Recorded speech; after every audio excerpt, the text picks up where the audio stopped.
Welcome to Mrs chef kitchen. நாம் இன்றைக்கி என்ன பார்க்க போகிறோன்னா சுழியம் எப்படி பண்ணுறதுன்னு பார்க்கலாம்.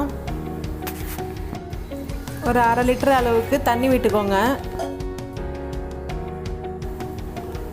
3 ஹவர் ஊற வச்ச 100 கிராம் கடலைப்பருப்பு இதில் நான் சேர்த்துக்கிறேன். இதை ஒரு 3 விசில் விட்டு அவிச்சுக்கோங்க.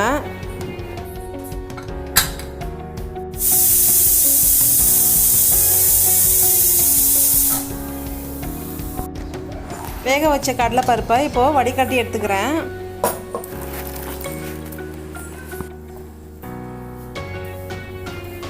இப்போ இதை நாம் ஒன்றும் பாதியமாக அரைச்சிப்போம்.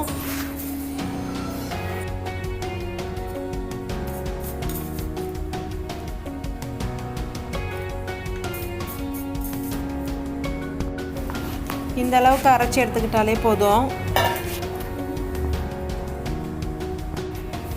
இப்போ நாம் பூரணத்துக்கு ரெடி பண்ணிப்போம். 100 கிராம் வெல்லம் எடுத்து பாவு செஞ்சுக்கலாம். இதுக்கு ரொம்ப தண்ணி விட்டுடாதீங்க, ரொம்ப தண்ணி தேவைப்படாது. ஒரு 3 டேபிள் ஸ்பூன் அளவுக்கு தண்ணி விட்டாலே போதும். இப்போ தண்ணி விடக்குள்ளே பார்த்து விட்டுக்கோங்க, அப்போ தான் நமக்கு அந்த கம்பி பதன்றது கிடைக்கும். இப்போ இது கூட கொஞ்சம் ஏலக்காய் சேர்த்துக்கலாம். துருவன தேங்காயும் இதில் நான் சேர்த்துக்கிறேன். ஒரு சிட்டிகை அளவுக்கு உப்பு சேர்த்துக்கலாம். பாவு ரெடி ஆகிடுச்சு. இப்போ நம்ம இறக்கிடலாம். அரைச்சி வச்சுருக்க கடலைப்பருப்பில் நம்ம ரெடி பண்ணி வச்சுருக்கிற வெள்ளைப்பாகை கலந்து மிக்ஸ் பண்ணி விட்டுட்டு நல்லா உருண்டையாக ஒட்டிக்கலாம்.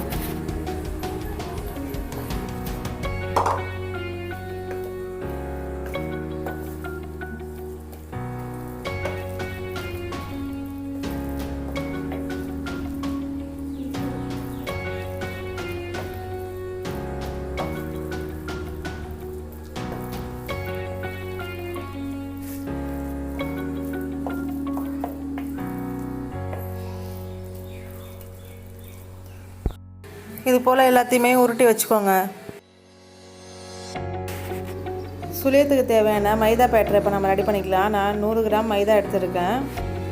அதில் 1/2 கப் தண்ணி விட்டு நல்லா மிக்ஸ் பண்ணிக்கோங்க, கட்டி இல்லாமல். ரொம்ப தண்ணியாக வேண்டாம், லைட்டாக திக்னஸ் இருக்கணும்.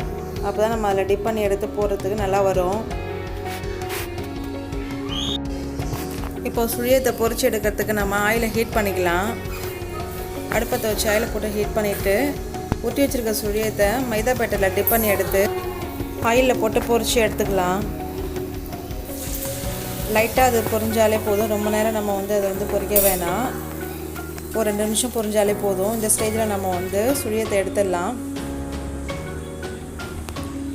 இப்போ நம்மளோட சுவையான சுழியம் ரெடி ஆகிடுச்சு. இந்த வீடியோ உங்களுக்கு பிடிச்சிருந்தா லைக் பண்ணுங்கள், ஷேர் பண்ணுங்கள், மறக்காமல் என்னோடய சேனலை சப்ஸ்கிரைப் பண்ணுங்கள். தேங்க்யூ.